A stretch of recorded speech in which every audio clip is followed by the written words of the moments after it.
ශ්‍රී ලංකාවේ නීති අධ්‍යාපනයට නවමු දැක්මක්. දණ්ඩ නීති සංග්‍රහය පනවා ඇත්තේ. ලංකාවේ බොහොමයක් අපරාධ වැරදි අර්ථ නිරූපණය කොට ඒවාට දඩුවම් දක්වාය. දණ්ඩ නීති සංග්‍රහයේ දක්වා ඇති අපරාධ වැරදි කොටස් දෙකයි. එනම් ජීවිතය සම්බන්ධ වැරදි සහ දේපල සම්බන්ධ වැරදි යන කොටස් දෙකයි.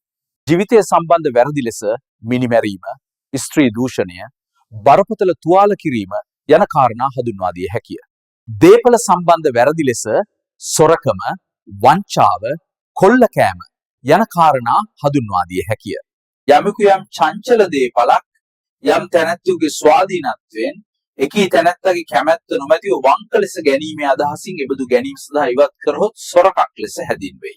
සොරකම වරද සංයුක්ත වීමට නම් පළමු සංඝටකය චංචල දේපලක් වීම අනිවාර්ය වෙනවා. ඔබ නිතිය ඉගෙන ගැනීමේදී අනිවාර්යෙන් දැනගත යුත්තේ සොරකම් කළ හැකි වන්නේ චංචල දේපලක් පමණයි. චංචල දේපල යනුවෙන් හැඳින්වෙන්නේ පොළොවට සම්බන්ධ වී නැති සියලුම දේවල් චංචල දේපලක් ලෙස අපි නිතියේදී හඳුනා ගන්නවා. චංචල දේපල ලෙස සත්තු, වාහන වැනි ද්‍රව්‍යමය දේවල් අපිට හඳුන්වා දෙන්න පුළුවන්. නමුත් විදුලිය චංචල දේපලක් ලෙස අපිට ගන්න බෑ. එය ශක්ති ප්‍රභවයක් පමණයි. දුවේ පුතේ, අපි සොරකමක් ගැන පොඩි උදාහරණයකින් බලමු. අනුරගේ නිවසේ ඇති තේක්ක ගසක් අනුරගේ කැමැත්ත නොමැතිව මහින්ද කපයි. ඔහු එය කපන්නේ රැගෙන යාමේ අදහසින් නම් ගස මුලෙන් වෙන්කර විගසම සොරකම සිදු වෙනවා. හරි දුවේ පුතේ, අද අපි ඉගෙන ගත්තා සොරකමක් යනු කුමක්දයි ඉතා සරලව. ලබන සතියේ සොරකම ගැන තවත් දේවල් ඉගෙන ගමු. හැමෝටම ආයුබෝවන්.